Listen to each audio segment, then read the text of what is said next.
Aujourd'hui, à propos de découverte, je vous propose de réfléchir à un sujet, les managers, le management, parce que finalement, c'était un thème récurrent cette année pour moi. Je me suis rendu compte que quand on parle d'agilité, on avait un petit peu oublié le management. Alors, qu'est-ce que ça veut dire? On a un petit peu oublié le management. On va essayer de revenir aux sources du management pour essayer de comprendre ce qu'il y a derrière cette logique de management.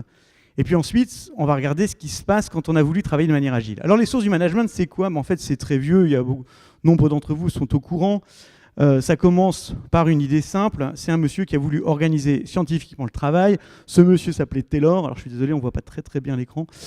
Et Taylor, en fait, c'est pas le travail à la chaîne. On confond souvent Fordisme et Taylorisme.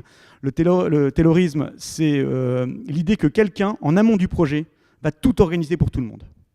Et en 1880, ça a beaucoup de sens, parce que les gens n'ont pas été à l'école. Le seul qui a été à l'école, c'est l'ingénieur. Et donc l'ingénieur va organiser tout le process pour tout le monde, toute l'usine. Et donc il va imaginer une série d'étapes. Et ces différentes étapes vont avoir des tâches à réaliser pour que l'étape soit terminée. Et donc derrière, il n'a plus qu'à embaucher les ouvriers qui vont bien, et puis leur distribuer à chacun une petite tâche. Et je trouve que ce qui illustre très bien ça, c'est Charlie Chaplin dans Les Temps modernes. À aucun moment dans le film, on ne sait ce qu'il fabrique. Tout ce qu'on sait, c'est qu'il suit le contremaître, qui lui montre son poste de travail, il lui donne 2 clés et il lui dit « maintenant tu boulonnes ». Et puis il boulonne, et pratiquement tout le film, il boulonne. Donc le taylorisme, c'est cette idée que quelqu'un en amont du projet va tout prévoir pour tout le monde. Alors ça a du sens, en effet, en 1880, mais aujourd'hui, finalement, quand on regarde le management, on se dit « bon, on n'est plus tout à fait là-dedans ». Alors en effet, on n'est pas plus tout à fait là-dedans. Il y a des choses qui ont évolué, notamment il y a un gars qui s'appelle Fayol, qui après Taylor a théorisé le management, c'est un Français, et lui il a donné cette définition. Manager, c'est planifier, organiser, commander, coordonner, contrôler. En fait, quand on regarde les entreprises, on s'aperçoit que strictement rien n'a changé depuis cette définition. Et finalement, le rôle du manager, c'est bien de planifier, organiser, commander, coordonner et contrôler. Alors, très bien, ok, pourquoi pas. Et puis nous, on est arrivé avec l'agilité. Et puis dans l'agilité, on s'est rendu compte qu'il y a des choses qu'on voulait changer un petit peu. Et un des trucs qu'on voulait transformer, changer, c'était le postulat de base de toute la conduite de projet. Et le postulat de base de la conduite de projet, l'outil sur lequel, ou en tout cas le postulat sur lequel tous les outils de conduite de projet traditionnels sont basés, c'est celui-là. Non, voilà. Le client sait ce qu'il veut. Sinon, je ne peux pas faire de cahier des charges, donc il faut qu'il sache ce qu'il veut. L'équipe sait comment faire. Bah oui, c'est pas difficile, je lui donne le cahier des charges et elle se démerde avec ça. Et rien ne changera. Parce que si quelque chose change, ça veut dire qu'une des 2 phrases précédentes n'est pas vraie. Et du coup, ça fout tout le bordel en l'air. Donc, il ne faut surtout pas que ce soit la réalité. Et c'est bien ça que nous, on a essayé de challenger, parce que la réalité d'un projet, c'est que le client va découvrir son besoin tout au long du projet, que l'équipe va apprendre à faire les choses, et le changement, eh bien, c'est devenu normal. Ça va changer. Et s'il y a une seule constante dans le monde, c'est le changement. Je ne sais plus qui avait dit ça, mais un célèbre penseur nous a proposé cette phrase-là. Et donc, très bien, on propose donc de travailler différemment. On propose tout un regard sur l'organisation de l'entreprise autour de l'agilité. Et pourtant, il y a un truc sur lequel on ne touche pas, c'est le fonctionnement du management, et on continue à penser que le management, finalement, il va continuer à organiser et distribuer le travail. Parce que quand vous regardez ce qui se passe dans un schéma Scrum, ce qui se passe dans un schéma qui va vous parler d'agilité, en règle générale, il n'y a plus de management. On l'a retiré de l'équation. C'était beaucoup plus simple. Au manager, on va lui dire, écoute, maintenant, nous devenons agiles. Et puis, le product owner, décidément, il ne veut pas venir. Voilà. Le product owner, le scrum master ne sont pas des rôles hiérarchiques, donc ce n'est pas un manager qui va prendre ces rôles-là, qui ne devrait pas prendre ces rôles-là. On lui dit que nous sommes maintenant une entreprise libérée, et puis sous-entendu du management, donc tu n'as plus de rôle à jouer. Vous n'êtes plus des managers, vous êtes des leaders, et les équipes sont auto-organisées. Et puis forcément, quand on met ça en place, on se rend bien compte que bah, le malaise s'installe. Le malaise s'installe parce que moi, manager, qu'est-ce que je viens faire dans cette galère? Comment je vais pouvoir jouer mon rôle? Parce qu'on n'a rien changé à l'organisation de l'entreprise. Et alors pourquoi on n'a pas changé l'organisation de l'entreprise? Issue du taylorisme, c'est-à-dire un organigramme hiérarchique, c'est tayloriste. Hein. Quelqu'un en amont du projet, le DRH, a tout organisé pour tout le monde. Vous êtes dans des cases, chacun sait ce qu'il doit faire, c'est tayloriste. Et on n'y touche pas à ce truc-là parce qu'il y a quelqu'un qui est venu rajouter une composante là-dessus, c'est le droit du travail. Et le droit du travail nous dit, le contrat de travail est un lien de subordination. C'est une des premières règles, c'est un lien de subordination. Vous êtes subordonné à l'entreprise. Donc à partir de ce moment-là, en termes d'agilité, ça nous emmerdait un peu, donc on a mis ça de côté. On s'est dit, hop, on laisse le management là où il est, et puis on va travailler là où il n'y a pas de lien de subordination, parce que s'il y a lien de subordination, il n'y a plus auto-organisation. Alors, ça a du sens, ce lien de subordination, et le management, il doit avoir un rôle, c'est le rôle de représenter l'autre partie du contrat de travail. Quand vous signez un contrat de travail, tout le monde ne peut pas le signer avec le PDG de la boîte. Dans les petites boîtes, c'est facile, dans les très grosses, c'est pas facile, et donc on délègue ce pouvoir au management qui va représenter l'autre partie de l'entreprise. Mais évidemment, là-dedans, nous, en termes d'agilité, on n'en a pas trop parlé, on ne savait pas trop comment utiliser cette organisation, utiliser ce management.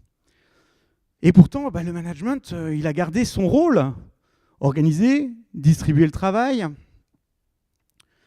mettre en place des procédures de contrôle, un suivi de l'activité, chercher qui était le responsable, n'est-ce pas Frédéric? Et excellente conférence l'année dernière de Frédéric sur le responsable ou le coupable, et à quel point notre culture, parce que là on est sorti carrément du taylorisme, et c'est carrément notre culture qui est imprégnée de cette recherche de la culpabilité ou du coupable. Parce que le rôle du management, ça reste d'éviter l'aléa qui va perturber l'organisation. Il ne faut surtout pas faire de vagues, il faut que l'organisation soit limpide. Souvenez-vous, le client sait ce qu'il veut, l'équipe sait comment faire, rien ne changera. Cette phrase-là, rien ne changera, elle est partout. Elle est diffusée. Et puis surtout, en tant que manager, il faut éviter d'être le coupable soi-même. Si je peux ne pas être le problème, si je peux ne pas être celui qui lève la main en disant « ici, ça ne marchera pas ». Et donc, voilà, les managers ont énormément de mal à trouver leur place dans cette organisation qu'on veut agile, dans cette entreprise qu'on veut libérer, dans cette équipe qu'on veut auto-organiser. Et puis les gens, vous l'avez peut-être ressenti, en tout cas moi je l'ai fortement ressenti, ne trouvent plus leur place.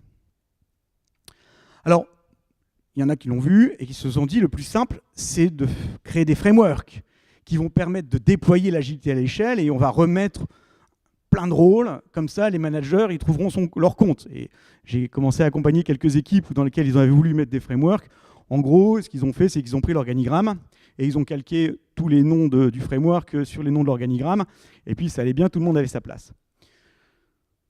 On se rend compte que c'est pas aussi simple, et que finalement, de mettre en place un framework dans lequel tout est organisé à l'avance, j'étais retourné dans le taylorisme. Je perdais cette créativité d'auto-organisation. Et où est l'auto-organisation dans un framework?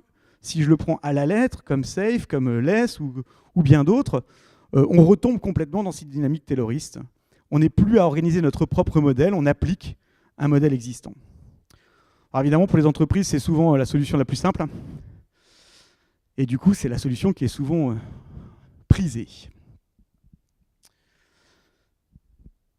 Il y avait un article la semaine dernière de Pablo Perno, Pablo qui est venu nous parler, je ne sais plus de quoi l'année dernière, mais un coach agile qui a souvent des choses très très intéressantes à nous raconter, et il nous a écrit un petit papier la semaine dernière sur Safe, et dire pourquoi il avait du mal avec ce framework. Donc je ne vais pas en critiquer aujourd'hui Safe, parce que c'est bien, c'est pas bien, c'est pas le but, mais je trouve que la manière d'appréhender de Pablo est assez intéressante. Pablo dit dans son papier: Safe nie la raison d'être de l'agilité qui est de savoir évoluer dans un monde complexe.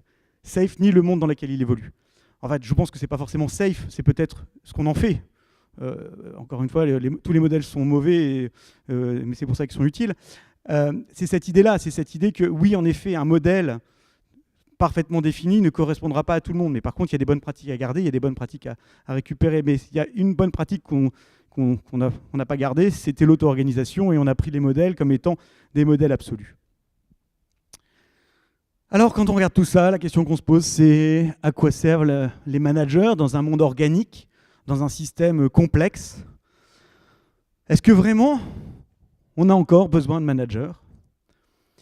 C'est une question à laquelle on va essayer de répondre, on va essayer de voir comment on va pouvoir réintégrer ce rôle des managers, si c'est possible, dans notre organisation agile. Je vous propose de commencer par remettre les choses dans l'ordre. Et pour remettre les choses dans l'ordre, j'ai été chercher le travail d'un gars qui s'appelle Simon Sinek. Vous avez peut-être vu sa conférence TED, qui est une des plus vues, qui s'appelle Start with Why, dans lequel il explique qu'une bonne idée, pour la diffuser, le plus simple, c'est de commencer par pourquoi on a voulu faire les choses, puis comment on va le faire, et puis ce que l'on fait. Et il donne l'exemple d'Apple. Il dit Apple dit tout ce que nous faisons doit challenger le statu quo. Comment? Par le design des interfaces utilisateurs simples. Quoi? Des téléphones. Et demain, ils peuvent vendre ce qu'ils veulent. Ça correspondra bien à ce filet de pensée. Les entreprises qui n'expliquent que ce qu'elles vendent ont énormément de mal à aller sur d'autres marchés. Si je vais prendre HP, par exemple, si HP vend des ordinateurs qui, finalement, quand on les regarde, ils sont aussi bien que ceux d'Apple. Mais à partir du moment où ils ne travaillent pas avec un pourquoi très fort, en disant que l'ordinateur, c'était juste le résultante de ce qu'ils avaient proposé comme leitmotiv, comme message qui les animait, finalement, s'ils s'amusent à vendre autre chose, et si demain, ils nous vendaient des voitures, comme on prétend qu'Apple va se lancer dans la voiture, si on se disait que HP se lançait les voitures, tout le monde dirait quoi? HP dans la voiture, mais qu'est-ce qu'ils vous foutent là? Ils ont absolument rien à faire là-bas. Oui, parce qu'ils ne nous ont pas parlé par un pourquoi qui les animait, mais par ce qu'ils faisaient uniquement. Bon, je vous invite à aller voir la conférence de Simon Sinek, Start with Why, où il explique ça très très bien. Moi, ce qui m'a intéressé dans ce cheminement, dans cette organisation, c'est qu'on peut recalquer dessus l'organisation de l'entreprise. C'est que la pyramide hiérarchique de l'entreprise colle parfaitement au cercle de Simon Sinek. Et si je zoome, je vois bien que mon top management, le garant de ma vision, devrait être la partie de l'entreprise qui propose une vision à long terme, qui propose une organisation basée sur un message qui va fédérer tout le monde. Le pourquoi nous sommes là. Et les grands patrons, les grands leaders, ce sont des gens qui sont capables d'expliquer pourquoi on est là. Et puis on va laisser au management le boulot d'organiser comment on va y arriver. Et puis les équipes vont se charger de ce qu'on va y faire. Et finalement, si on réorganise nos entreprises avec ce système-là, ça va nous permettre d'y rajouter un petit peu d'agilité. Ouais, mais on a un problème, on a notre problème de lien de subordination. Est-ce que lui nous emmerde bien? Oui, mais il suffit de le voir comme une deuxième pyramide. Et si, dans l'organisation de mon entreprise, je voyais une pyramide organisationnelle, c'est-à-dire la pyramide de l'organisation des projets, qui fait quoi dans les projets, mais sans aucun lien managérial, c'est-à-dire que j'abandonne la notion de management dans cette organisation-là. Et l'organisation managériale, je la remets dans ce que j'appelle la pyramide contractuelle, c'est-à-dire qui est mon référent dans le contrat de travail que j'ai signé avec l'entreprise. Est-ce que franchement, j'ai besoin que mon chef de projet soit mon manager? On a un autre problème. Qui est développeur dans la salle? Ok, qui est développeur à plus de 28 ans? Il y en a déjà un peu moins. Chapeau, bravo, parce que normalement, si je me souviens bien, à l'école, on vous a dit, alors, si à 28 ans, tu es encore chef de projet, tu as raté ta vie. Tu es encore développeur et que tu n'es pas devenu chef de projet, tu as raté ta vie. Non? Vous ne l'avez jamais entendu, celle-là? Pourquoi on dit ça? Parce que dans la pyramide hiérarchique, il faut monter, et le manager, il faut devenir manager, c'est le but de la vie, et le manager, c'est le chef de projet. Résultat des courses, tous les développeurs aspirent à devenir chef de projet. C'est dommage, on ne préfère pas être développeur quand on est développeur. Je vais vous montrer que notre double pyramide va nous permettre ce système. Parce qu'imaginez une organisation hiérarchique dans le sens contrat de travail, c'est-à-dire mon petit bonhomme à la cravate est le manager de l'équipe d'en dessous, mais il pourrait rester développeur s'il le voulait. Parce que dans mon organisation, dans ma pyramide organisationnelle, rien ne l'empêche D'être là, d'être dans le quoi et d'être un expert du quoi. Et puis mon chef de projet, mon product owner, par exemple, il peut être junior, il peut avoir une fonction d'organisation, c'est-à-dire mon comment, sans avoir automatiquement la fonction de management. Et à ce moment-là, j'ai bien deux pyramides qui sont complètement différentes. Une pyramide basée sur l'expérience, la maturité, les qualités humaines, parce qu'elle est chargée d'organiser le contrat de travail. Et être manager à 22 ans, c'est pas facile. C'est pas vraiment encore armé pour ça. Et donc il faut avoir un peu de bouteille pour commencer à pouvoir encadrer d'autres personnes plus juniors. Par contre, de l'autre côté, on va avoir une pyramide qui est basée sur une expertise métier, sur des rôles, des responsabilités, sur une organisation de l'activité. Alors ce qui va être génial en plus, c'est que, on le voit bien, les entreprises ont besoin de réactivité. Et cette réactivité les fait se réorganiser. Qui a déjà vécu une réorg dans son entreprise? Beaucoup plus de toi que tout à l'heure.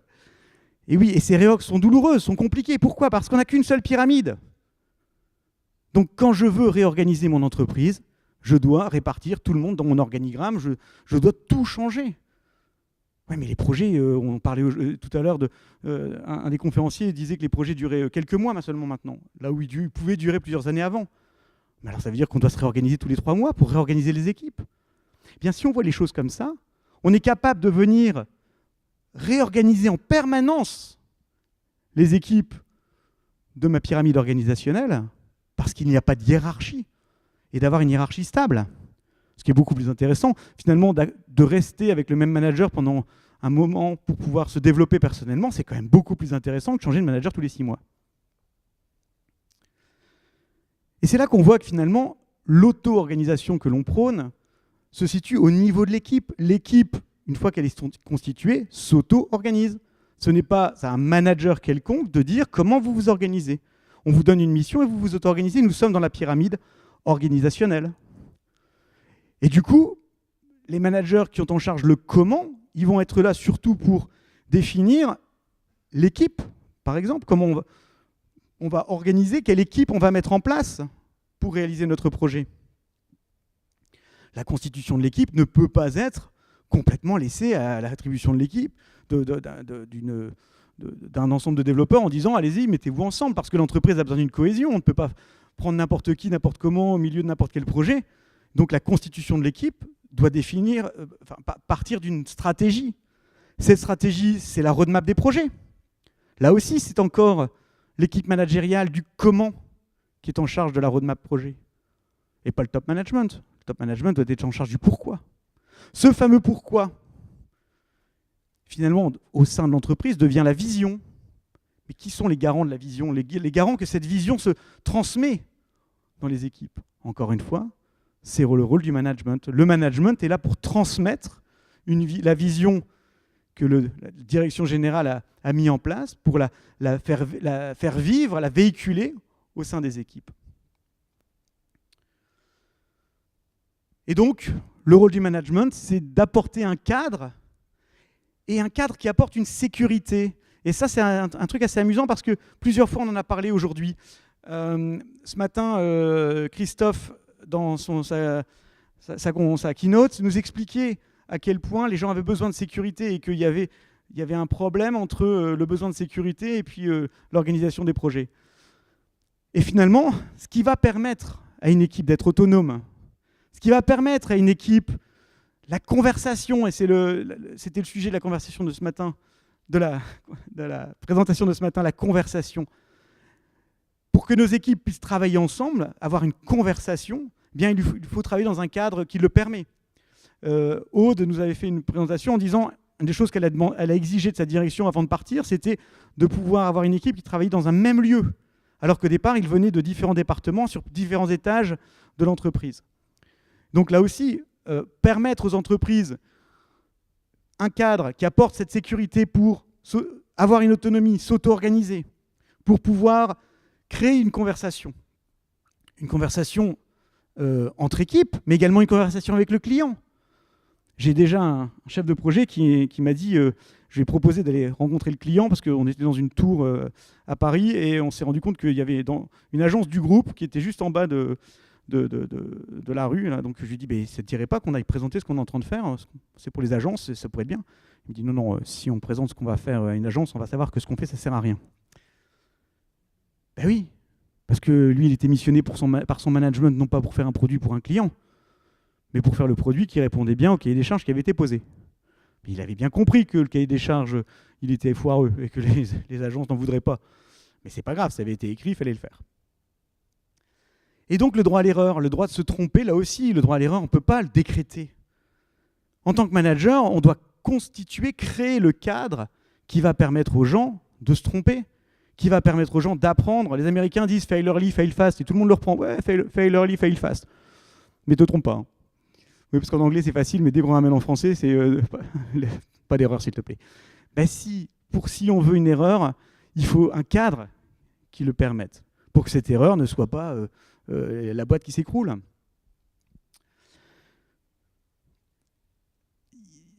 Là, il y a quelques semaines, je suis tombé sur un article qui parlait d'Elon Musk et qui reproduisait le mail qu'Elon Musk a envoyé dans l'entreprise.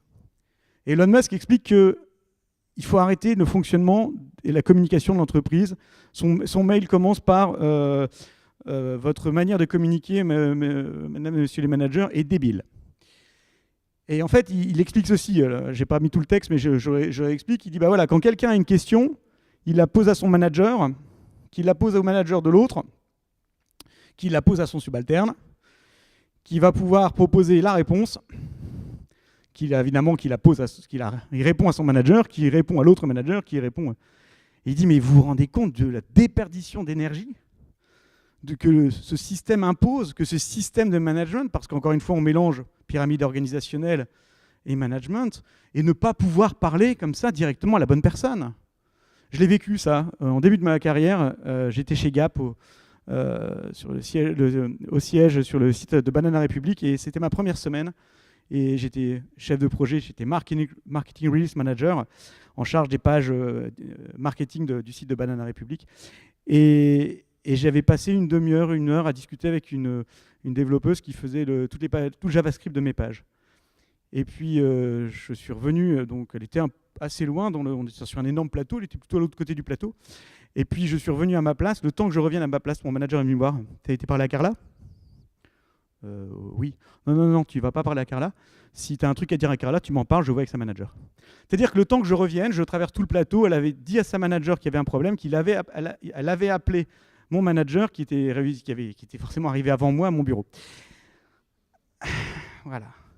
Alors, Elon Musk nous dit « The problem with this approach is that while it serves to enhance the power of the manager, it fails to serve the company. » Ah oui, ça nous arrange bien parce qu'en tant que manager, ça renforce notre pouvoir.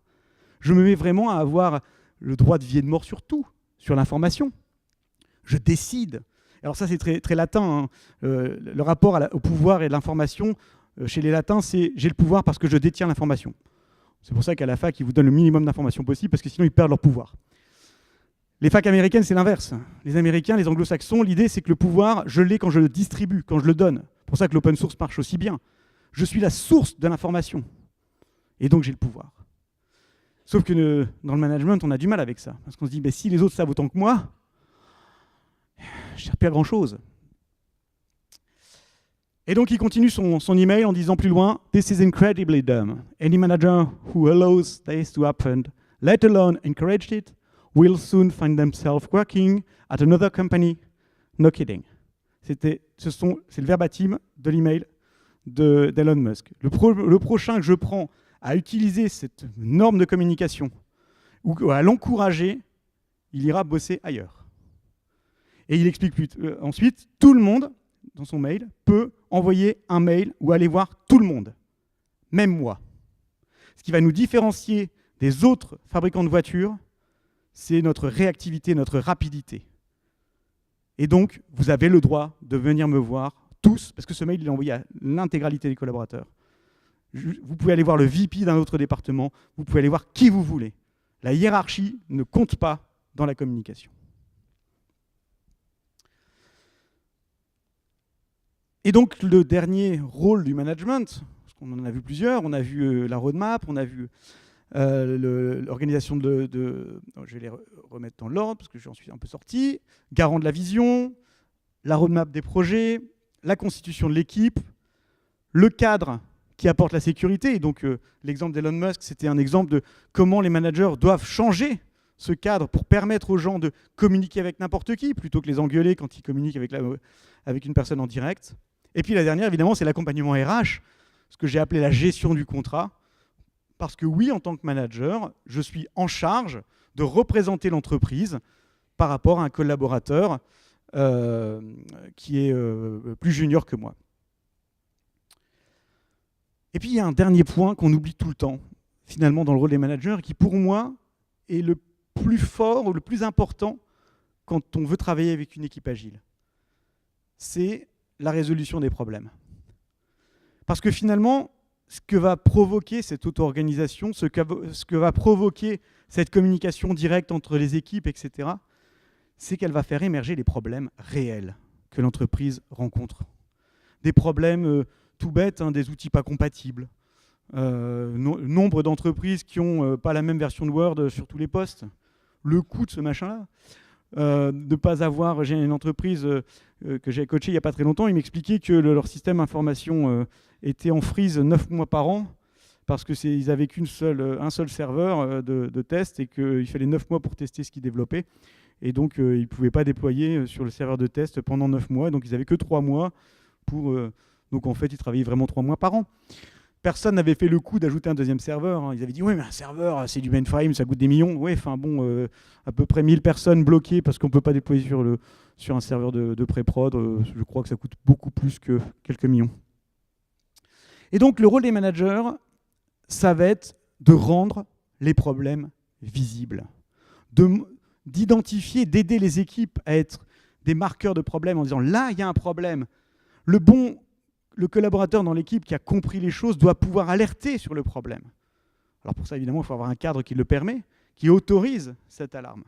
Mais il faut absolument que les managers passent de leur posture de commander contrôler à une posture de problem solver. Souvent, l'outil numéro 1 pour résoudre les problèmes, en tout cas identifier les problèmes, c'est le reporting. Oui, mais comme on est dans un cadre de commander et contrôler, on n'a pas forcément envie que le reporting montre des mauvaises choses. Donc le reporting ne va sûrement pas remonter les problèmes. Puis le reporting, c'est souvent un abstract de la réalité qui est très très très éloigné. Et puis forcément, quand il a remonté 5 échelons, il ne correspond à plus rien du tout. Ma femme est responsable QSE dans une industrie et la direction a décidé qu'il y aurait plus d'accidents du travail. Ça a été imposé par la direction. Eh bien, les indicateurs qui remontent n'ont plus d'accidents du travail. Voilà. N'empêche qu'il y en a. Donc non, le reporting, c'est pas le bon outil, c'est pas l'outil qu'il faut faire, il faut même aller tuer les reportings. Chez un de mes clients, il y a quelques années maintenant, le manager m'a finalement confié, parce que j'avais du mal à le capter et l'engager dans l'équipe, parce qu'en plus il était manager et PO et Scrum Master. Et évidemment, il a bien lu les trucs, il a vu que c'était que des trucs qu'il savait faire, donc hop, il s'est attribué le machin, c'était pratique. Et puis il m'a confié qu'il passait 60% de son temps à faire du reporting. 60% de son temps, parce que j'arrivais jamais à le voir. Mais j'ai du reporting à faire. Donc je lui ai dit, écoute, on va faire un truc, c'est qu'à partir de maintenant, tu l'envoies plus. Non, mais je vais me faire tuer. Si tu te fais tuer, tu dis que c'est de ma faute. C'est moi qui te l'ai dit, donc voilà, j'en prends la responsabilité. 2 mois après, j'ai ton reporting. Bon, on m'a encore rien demandé. Voilà. Le fameux... Vous connaissez cette histoire de Jean-François Zobrist. Tout le monde connaît Jean-François Zobrist?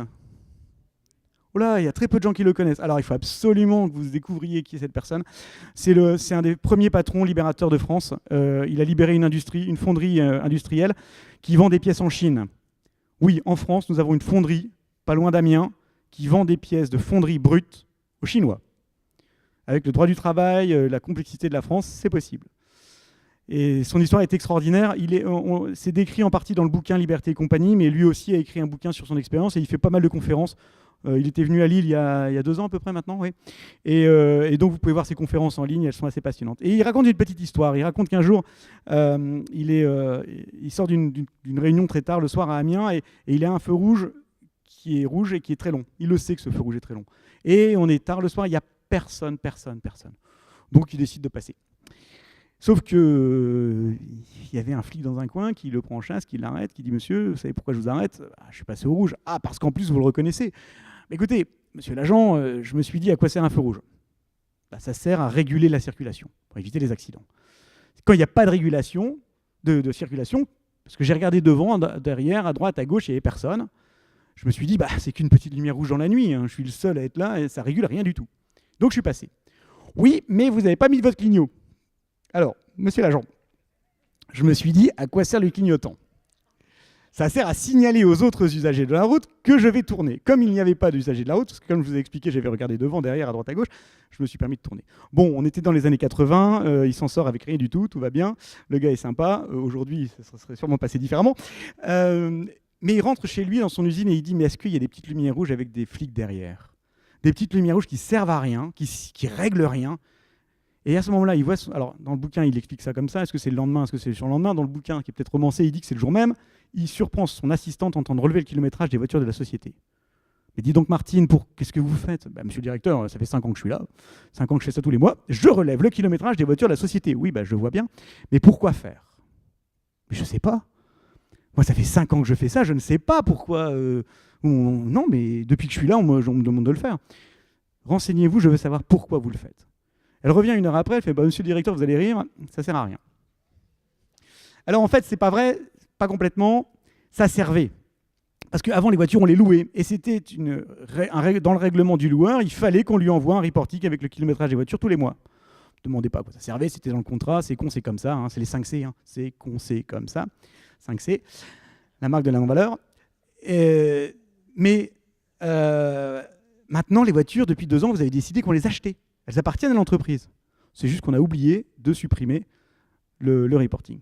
Et des choses comme ça, il y en a plein, parce que les gens, comme ils ne savent pas pourquoi ils font les choses, et donc chez mon client, ça devait être la même chose. Le reporting, il le faisait. Puis, vous savez, dès qu'il y a un problème, on rajoute une colonne dans le reporting qui est censé solutionner le problème. Donc on se retrouve avec des trucs à 50 000 colonnes qui ne solvent rien du tout, parce que personne ne les lit. Mais au moins, on a l'impression d'avoir agi. Donc plutôt que faire du reporting, j'aime beaucoup cette expression japonaise, Gemba, là où ça se passe. Allons voir là où ça se passe. Combien de fois les équipes voient leur manager dans la semaine, dans le mois ou dans l'année ? Certaines boîtes ne voient leur manager juste N+1, 3-4 fois se balader et venir voir ce qui se passe. Ah si, dans les grandes réunions pour gueuler sur tout le monde, il y a du monde. Mais au quotidien, pour venir voir, pour identifier les problèmes avec les équipes, les prendre en charge et les résoudre, c'est plus compliqué. On a un super outil quand on travaille de manière agile, la rétrospective. J'avais accompagné une boîte où le PDG avait compris que c'était un super indicateur de ce qui se passait. Et il assistait aux rétrospectives. Et ça lui permettait de passer des messages, parce que quand il était dans la rétrospective, il était juste un acteur de l'équipe, et plus PDG. Il remontait des choses avec son regard de PDG, bien sûr, mais c'était juste pour faire passer des messages, et pas pour dire comment décontrôler. Et ça marchait très très bien. Et encore aujourd'hui, ils font des rétrospectives très efficaces.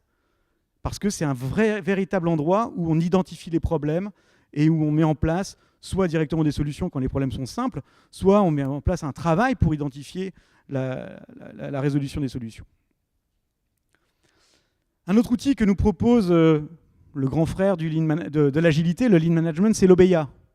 Cette pratique que Toyota a mis en place pour créer la Prius, qui est de dire « je veux rendre le produit visible » pendant sa construction. Et l'OBEA, ça s'appelle, en japonais, la traduction, c'est grande salle.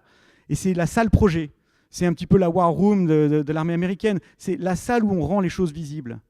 Et moi, ça me parle beaucoup parce que je me suis rendu compte d'un truc. Alors, ça marche qu'en français, mais ça pourrait... faudrait regarder, peut-être que dans d'autres langues, ça marche aussi. C'est le mot de notre métier. Nous travaillons dans l'informatique. Vous avez remarqué la première partie du mot ? Informe. Nous travaillons dans une industrie informe. Nos produits n'ont pas de forme. Alors c'est facile, hein, si je fabriquais des trucs comme ça, je pourrais dire à ma grand-mère, je fabrique des trucs comme ça. Je lui montre, elle a compris. Essayez d'expliquer à votre grand-mère que vous travaillez sur un ERP. Essayez d'expliquer à votre grand-mère que vous travaillez sur un système de comptabilité analytiques, etc., etc. Nous sommes dans des projets informes. Et à un moment donné, c'est pour ça qu'on a besoin du management visuel. Nous, on est fervents utilisateurs du papier, parce que, alors même si on a une Obeya digitale, je pense que d'abord, il faut passer par une Obeya papier pour rendre les choses réelles, concrètes. Et l'idée de Toyota d'avoir cette grande salle, c'était ça. C'était une salle dans laquelle je vais avoir des choses réelles, concrètes, dans lesquelles je vais pouvoir identifier mes problèmes. Alors une Obeya, ça se passe comment? Il y a ces 7 panneaux, 7 murs, enfin 7 emplacements. On y retrouve la vision, les objectifs, pour qu'en permanence, on soit connecté avec le pourquoi. Pour que chacune de nos actions, que le management puisse nous aider à ce que chacune de nos actions soit alignée avec la vision de la boîte, avec la vision du projet, le pourquoi. La voix du client, ben oui. Combien de fois des développeurs n'ont jamais entendu parler du client?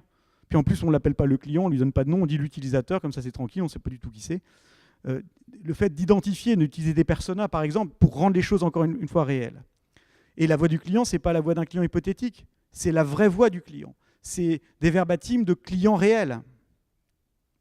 Le produit, symboliser le produit. Il faut que le produit soit le plus concret possible. Des écrans, mais quand on travaille dans des produits physiques, il faut carrément des maquettes du produit. Est-ce que parmi vous, il y en a qui ont été au musée Tintin, au musée Hergé, pardon, c'est le musée Hergé à Louvain-la-Neuve? Non, personne? C'est assez bluffant. Si, il y en a un. Il y a un truc qui m'a complètement bluffé. Hergé avait fait fabriquer une maquette qui fait à peu près 2 mètres de haut de la fusée lunaire. Cette maquette, on pouvait ouvrir pour voir comment ça se passait à l'intérieur. Pour que les dessinateurs, parce qu'ils étaient une équipe, il n'était pas tout seul, lui dessinait surtout Tintin et les autres dessinaient les décors, etc. Pour que l'équipe dessine toujours de la même manière les angles de vue dans les différentes salles de la fusée. Et d'ailleurs, tout le monde a assez bien précisément une visibilité de ce qui se passe dans cette fusée. Pourtant, à aucun moment on nous donne un plan de la fusée. C'est parce que les dessinateurs partaient d'une réalité. Au milieu de la salle, là où ils dessinaient, il y avait cette maquette de la fusée grandeur nature, non, à l'échelle. Le plan macro, on appelle ça un backlog, le reste à faire du projet. Le plan micro, le backlog de sprint par exemple. Des indicateurs, et des indicateurs sur des choses que l'équipe a choisies avec son manager, qui ont du sens, qui sont porteurs de sens, plutôt que des choses qui tombent du ciel. Et puis, un panneau sur la résolution de problèmes. Oups, j'ai été un peu vite, pardon. Hop. Touc. Voilà, hop. Voilà. Et un panneau sur les indicateurs, les résolutions de problèmes. Parce que c'est l'endroit, finalement, cet Obeya, où le management et l'équipe vont pouvoir se rencontrer, travailler ensemble. Et le management a besoin de montrer que les problèmes avancent, et puis on a besoin de voir aussi quand ils n'avancent pas, de montrer, que l'équipe a besoin de montrer à son management que certains problèmes ne sont pas résolus et restent là, restent vivants. Voilà.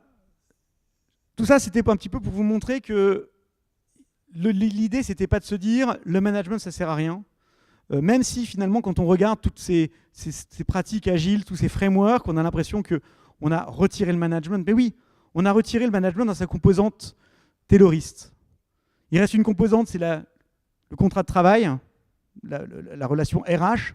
Moi, je vous propose de le gérer d'une autre manière, d'en faire quelque chose de très humain. Et finalement, j'ai discuté avec Octave Klaba d'OVH il y a quelques temps, et on se disait, mais est-ce qu'il ne faudrait pas carrément que les collaborateurs puissent choisir leur manager? Est-ce que ce ne serait pas plus facile de travailler avec mon manager sur plusieurs années, sur du long terme, sur mon développement personnel? Et est-ce que pour ça, je n'ai pas intérêt à travailler avec quelqu'un avec qui je m'entends bien, avec qui j'ai des affinités? Et puis ça permet d'aller chercher peut-être quelqu'un qui n'a rien à voir avec mon métier, pour m'ouvrir aussi sur d'autres choses. Et puis après, remettre notre agilité dans le pilotage de notre activité, remettre l'agilité dans le pilotage de nos projets. Et dans ça, on voit bien qu'à chaque fois qu'on essaye de mettre du management, ça ne marche plus. Une équipe ne peut pas s'engager vis-à-vis d'un PO si le PO est le manager. Parce que le PO, il va dire « moi je le veux » et puis c'est tout. Et puis comme il a un pouvoir, par ce pouvoir de contrôle du contrat de travail, entre guillemets, qui va fausser toute la donne. Et donc si on sépare bien les deux pyramides, si on travaille avec ces deux organisations, une qui est stable sur le long terme, et l'autre qui est souple, agile et qui va permettre à l'entreprise d'être réactive, je pense qu'on a une possibilité de rassembler finalement les deux frères ennemis, l'agilité et les managers. La petite phrase qui permettrait de conclure, ce serait de dire que les managers sont les vrais créateurs de l'environnement qui permet l'agilité. Et c'est ma conclusion cette année. Je me suis rendu compte à quel point d'avoir oublié les managers, on démarre des choses, c'est assez facile, et avec le temps, ça s'essouffle. Ça s'essouffle parce que les créateurs de l'environnement qui va me permettre de développer l'agilité ne sont pas là ou ne jouent pas ce rôle-là. Merci.